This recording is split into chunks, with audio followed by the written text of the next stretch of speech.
for tuning in to Jollyville Radio on KJVR. My name is Julia Stonewash, and I'm coming to you live from the Purple Street Studios in lovely downtown Jollyville. On today's show, we have a guest from the local library, followed by a bone pickin' with Grumpy Sue. As always, we'll finish out our program with Community Beat.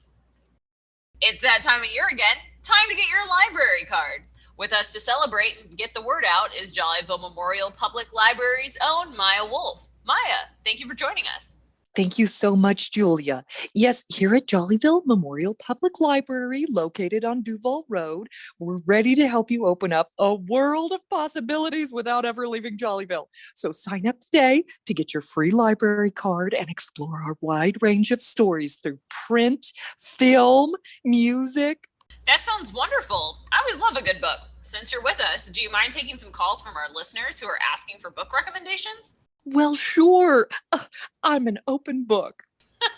All right, first caller, you're on the air. Hello, Maya. My name is Taylor Draper. I'm a teacher at Chipperton Elementary, and I'm looking for a new book to share with my students. Any recommendations? Well, thanks for calling, Taylor. Let's see. You could go with the classic book about a ravenous insect who eats everything and gets sick, or you could read An Extremely Hankering Hippo. This updated children's story follows Henry the Hippo as he makes his way through a smorgasbord of fine eateries down the East Coast. His personal favorite is an Italian eatery just outside of Boston. Although, and I don't want to give too much away, but he is less than satisfied when the chef at a Charleston area cafe puts too much salt in his shrimp and grits. Okay. Doesn't that seem a bit too advanced for elementary age children? Oh, you're never too young to learn to appreciate fine cuisine, Taylor. Picky eaters be gosh darned. All righty then. Taylor, thanks for calling in. Enjoy the book. Next caller, you're on the air. Hi, this is Peggy Breaker.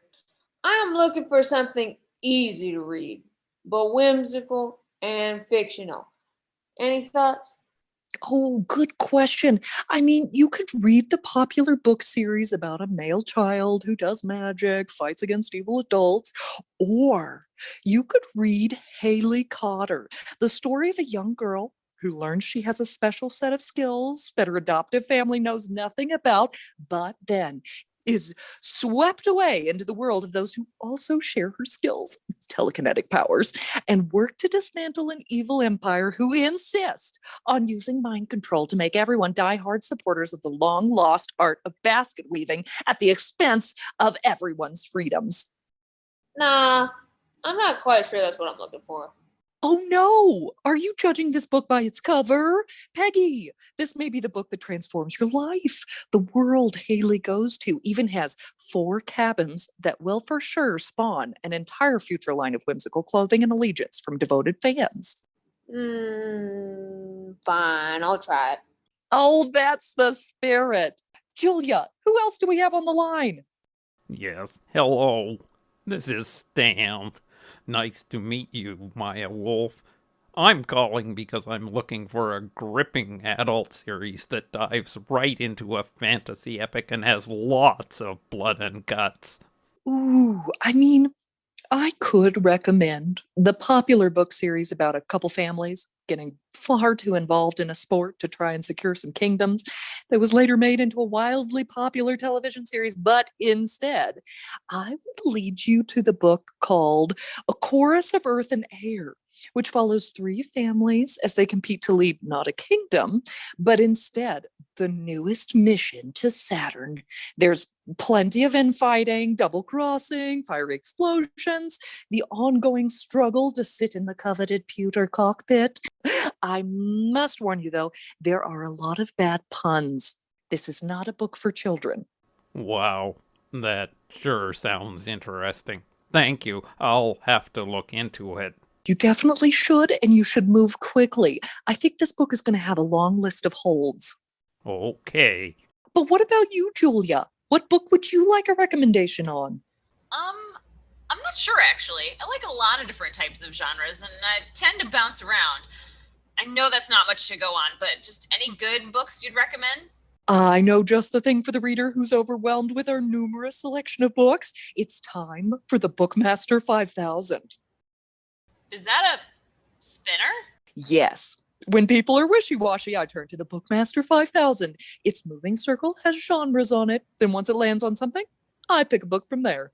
I wouldn't call me wishy-washy, but can I spin it? Of course. Let's fire up the BookMaster 5000.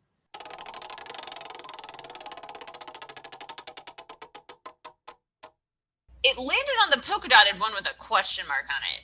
What does that mean? Ooh, the mystery genre. Okay, let me think. Here we go. Okay, so while some may say that a good romp in the library with an old classic by our well-known British author, who herself made headlines by disappearing mysteriously for a while, would be the best choice, alternatively, I say go with And Then There Were Some, a gripping thriller about a group of friends traveling by plane to Europe who end up slowly figuring out that a few of them, and I don't think I'll be giving away too much here, are actually extending their trip to Asia without everyone. It's full of twists, turns, some turbulence, and plenty of intrigue. I should warn you, it does feature the dashing character Achilles Fargo, who uncovers. Oh, I was about to give too much away. Thanks, I'll have to check that out. Well, I think our listeners were provided with plenty of new reading material to last them well until the next library card sign up. Thanks again for joining us, Maya. Anytime. I'll be at the library on Duval Road next to the old Gold Rush Burgers, eagerly awaiting to give you another recommendation. With that, this has been this segment here on Jollyville Radio, KJVR. Jollyville Radio sends a shout out to Fort Greeley, Alaska, population 144. How y'all doing? Stimulating, aromatic, addictive, introducing the all-new line of luxury coffee from the designer Robert Cheerful. Get caffeinated.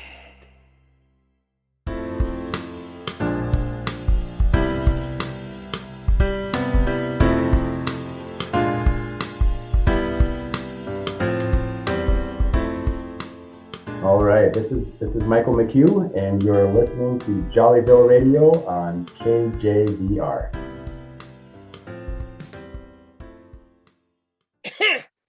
Now, listeners, it's me, Grumpy Sue, Grumpy Sue's Home Repair Services in Malakoff. You're listening to Bone Picking with Grumpy Sue. And I'm Paul Fredrickson, the handyman and relationship coach you can trust. Yeah. You're running for mayor. We know. Do you have a tagline for your business, Grumpy Sue? Oh, Grumpy Sue's Home Services. That's more than enough. Nice and to the point. Well, I got some bones to pick and I'm on a tight schedule, so how about we get started? I suppose, but I'm not sure why you wanted me as a co-host for a call-in show about griping. I'd like to support you as a colleague, but I am having to challenge my own limits. Who said anything about a call-in show? I'm calling out. Wait, what? Hello, this is Shirley. Hello, this is Grumpy Sue. Sorry, who? Grumpy Sue from Grumpy Sue's Home Repair Services. I fixed the air conditioner in your workout room last night, and I got a bone to pick with you. Oh no. Is everything okay? Did the payment go through? Oh, the payment was just fine, but everything certainly is not okay. When I was there, I saw you eating one of them yogurt in a tube thingies. Yeah, well, they're really convenient to eat on the go. No, they're not. If you want a good workout, go to bed early, wake up, eat a proper balanced breakfast instead of eating that goop out of a tube. You are a vital human being who deserves rest and care. Life is an amazing display, and you'll miss out the beauty of it all if you don't slow down and savor it. Oh, wow. Okay, thank you. Is that all? Yeah, but the next time you call us out, you run that week's worth of sweats you have piled up in your laundry room through the washer. Yeah, goodbye. Goodbye? Wow, Grumpy Sue, that was really insightful advice. Of course, what did you think it was going to be, Paul? But it sounded so grumpy. Look at here, Mr. I'm running for mayor. I don't tell you how to do your show. Don't mess with mine. It's time for my next call. Hello, this is Sean. Now, is this Sean Palmer? Yes. Who's calling? It's Grumpy Sue. Oh, from Grumpy Sue's Home Repair. Yeah. That Grumpy Sue. So I guess you got my email about the gutters, right? Yeah, got it, babe. Oh, good. I thought this was another radio thing. Yes, Sean, we are on live radio right now.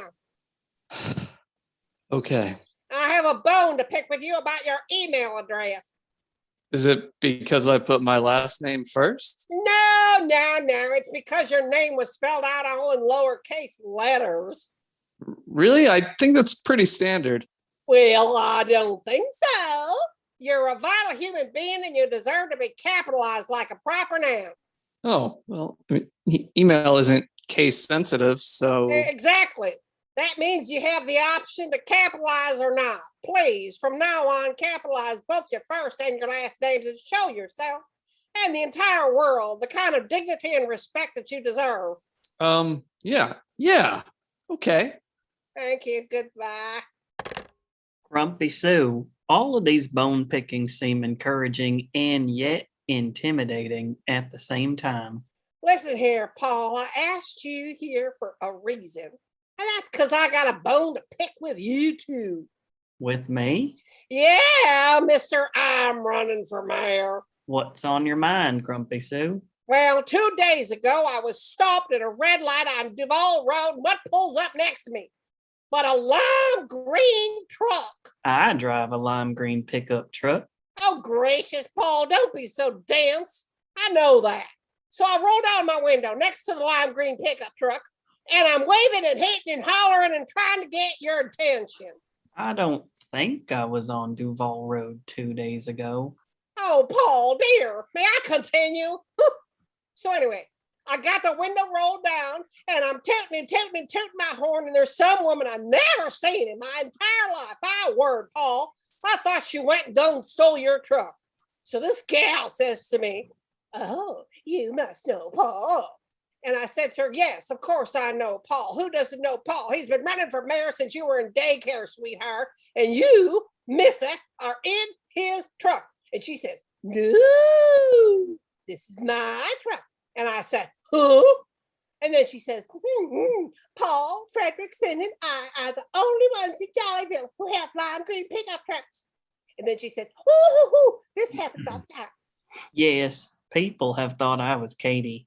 That sounds like it must have been disorienting. No, Paul, actually, it turned out to be most pleasant.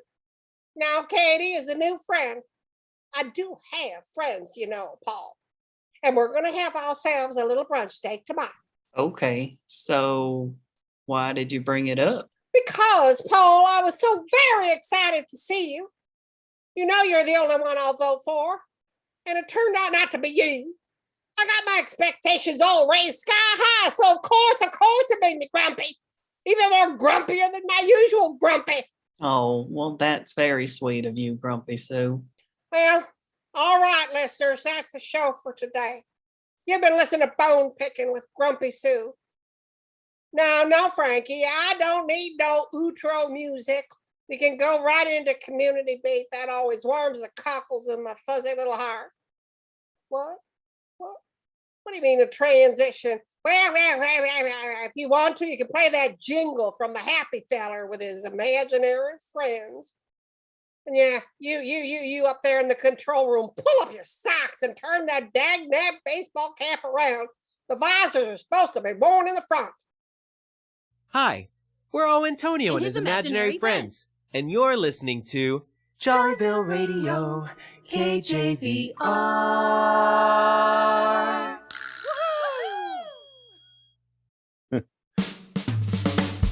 All right, hello, and thanks for listening to Community Beat on Jollyville Radio, where we turn the spotlight on good people doing great work in the real world. This is Michael Crosa filling in for Uncle Asar. Today on Community Beat, we're talking with Michael McHugh. Did I say that right? You did. All right. Michael McHugh, owner of Midwest Companies, a collection of healthcare centers in Minnesota. Welcome and thank you for joining us on Community Beat. Thank you for having me. It's great to be here. Cool. So from my understanding, Midwest Companies, there's 4 entities, is that right? Correct. Yes, there's Midwest Recovery, Premier Paso, Open Arms Recovery, and Midwest Transit. Cool. So how can you tell us a little bit about how those started and, what inspired you to start those? Yeah. My background is in consulting and business analysis. My first job out of college was working for Target Corporation here in Minneapolis as a business analyst. So I sat in the cube all day looking at charts and graphs and analyzing pillows and sheets and blankets and bathroom accessories for a few years. So I did that for a little while, and I realized that I would much rather be out in the real world working with small businesses and sharing my expertise on the business analysis side with small businesses. So I left there and I started working with small businesses, helping them kind of with the back office side of their business, working on policies and procedures and bookkeeping and kind of all the stuff that comes into running a business that business owners don't like to do. Right. So I did all that for a while, and I started getting clients that that were getting shut down by the state of Minnesota for procedural stuff, or their policies were not what they should be. And so they used to call me, and I came in and helped them kind of get in the good graces of the state again by setting up all their processes and setting up a lot of their technology to make sure that their policies, their procedural process went well. So I did that for a long time, and then I started really getting clients that owned treatment centers. So I just kind of fell into the niche of helping drug and alcohol treatment centers start their business and set up the back end of their business. And after I did a few of those, I realized that it's a great business. You get to help a lot of great people, and I said maybe I should do this myself. And so I started Midwest Recovery, and the rest is history. That's awesome. So you were helping support these businesses, and then just decided to jump in yourself. Yep. Yeah. And I'm so glad I did. I mean, I get to meet great people, not just the staff, but clients, and I get to feel like I'm making a difference every day I go to work. That's awesome. That's awesome.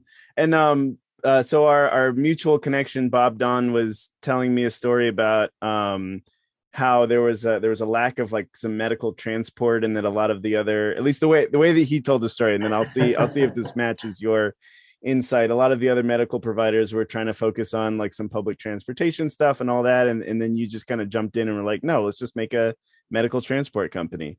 Is that about how it went? Midwest Recovery, we started opening offices in rural Minnesota. And so we have one in Red Wing and Faribault and Northfield. And out there in rural Minnesota, there's no public transportation. And so at a group one night, we do group meetings and outpatient treatment. So at a group one night, I asked our group there, I said, how many people drove to group here tonight? And about 90% of the people raised their hand. And then I asked how many people drove here illegally tonight, and about 80% raised their hand. So it was really apparent that people were driving illegally because they got in trouble with the law, and they got their license taken for one reason or another, and then they were mandated to go to treatment, but they couldn't drive, and there was no public transportation to get there. So they're kind of stuck. And so I think they thought the lesser of two evils was just to drive illegally to get to treatment. So part of recovery is following the law. And so I kind of brainstormed a little bit, and I did some research, and I found that if we started a non-emergency medical transportation company, we could go pick up these clients and bring them to treatment. And so that's what we did. So Midwest Transit was born, and now we transport all of our clients to and from not only our treatment centers, but also they go to mental health centers, they go to dentists, they go to doctor's appointments. So anything that's outside of emergency transportation, we can take them to and from appointments. So it's not only helping them on the drug and alcohol side, but also in their general health. Yeah, that's cool, because for one, that's a thing that I didn't realize even existed. It makes total sense. And I like that, that you spotted a need and found a way to serve that need. Yeah, so in our businesses, I have an office in Brooklyn Center and St. Paul and Bloomington, and they're closer to the Twin Cities. And so in the Twin Cities, it's a little different than working in rural Minnesota, in that if people need housing, you can connect them with the housing organization that exists in the Twin Cities. So if they need employment, you can connect them with an employment agency. But in rural Minnesota, there aren't a lot of services. And so you have to create the services that don't exist. So it's really, it's interesting and fun to create services and to create new programs and to kind of see what clients want and stakeholders want and just create them. It's fun being creative. Yeah. Do you see any other like big differences between healthcare in rural communities versus urban communities? And particularly in drug and alcohol treatment, I found it's in the cities, in the Twin Cities, there aren't a lot of families that participate in the drug and alcohol treatment journey with their kids or their family members. And we find that in rural Minnesota, it's the opposite. So we actually have family groups where members of family can come in and hear stories and talk about their stories with their loved ones. And it's really interesting to see the difference between rural and city groups.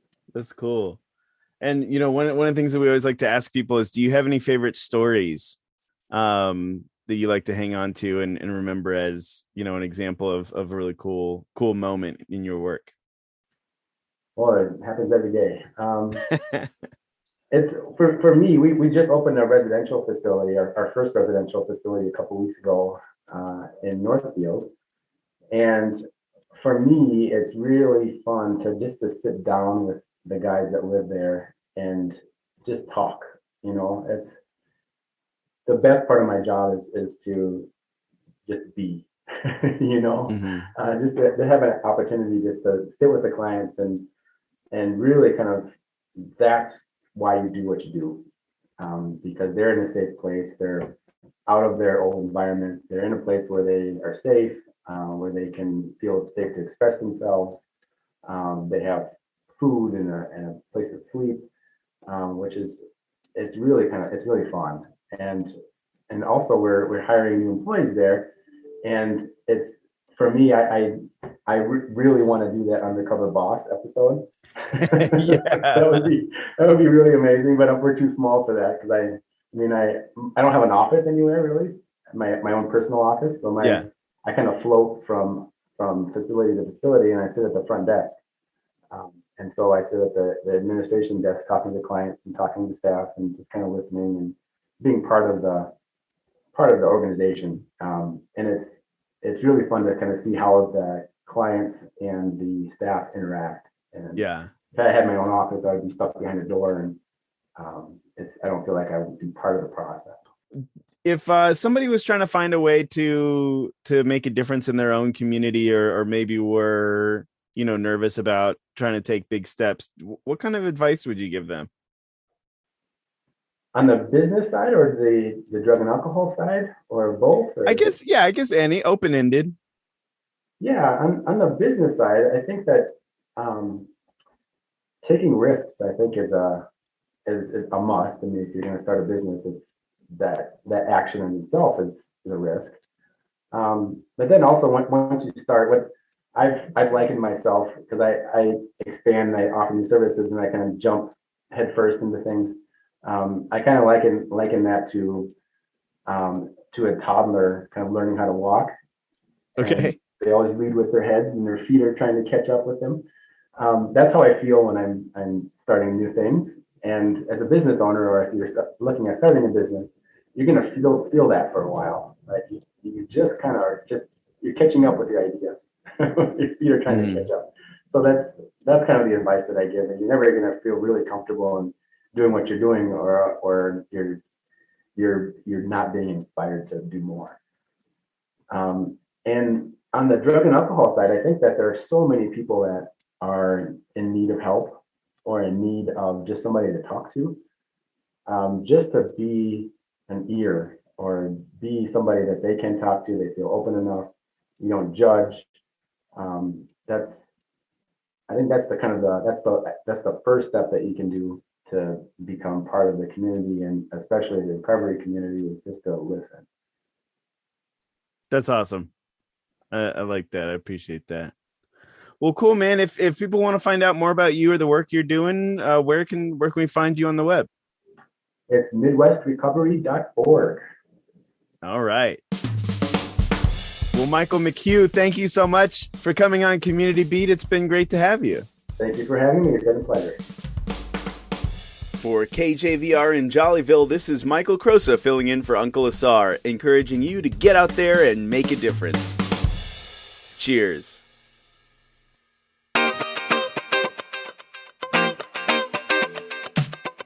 These episodes of Jollyville Radio were created by Uncle Asar Alkebalan, Emily Ansonek, Michael Crosa, Michelle Darcy, Jamie Davis, Richard Dayries, Ryan Green, Pilar Kapp, Robert Leary, Thomas Schlitt, J.B. Skurlock, Matt Waite, and Kay Wise-Denti. Special thanks to Bob Don of Bob's Short Story Hour and Hidden Oaks Podcast, and Antonio Delgado of the band O Antonio and his imaginary friends. Direction and music by Michael the Maestro Crosa, with editing help by Richard Dayries, Jamie Davis, and Dr. Monsi Santillan. Social media help from Emily Ansonek. This recording was made in accordance with social distancing. Jollyville Radio is a product of Jollyville Brass Quintet, member of Austin Creative Alliance and the Pizza Rice Podcasting Collaborative. We are based in Austin, Texas. If you're enjoying Jollyville Radio, consider supporting us with a monthly pledge. You can get fun prizes depending on your donation level. Just go to patreon.com/Jollyville Radio. You can also support Jollyville in other ways, like buying a sticker from our website, leaving a review or comment on your podcast platform of your choice, or by sharing Jollyville Radio with a friend. The credits were read by the writers of episodes 226 through 228. They are Uncle Asar Alkebalan, Emily Ansonek, Michael Crosa, Bob Don, Brian Green, Pilar Kapp, and Kay Wise-Denti. We'll see you next time on Jollyville Radio.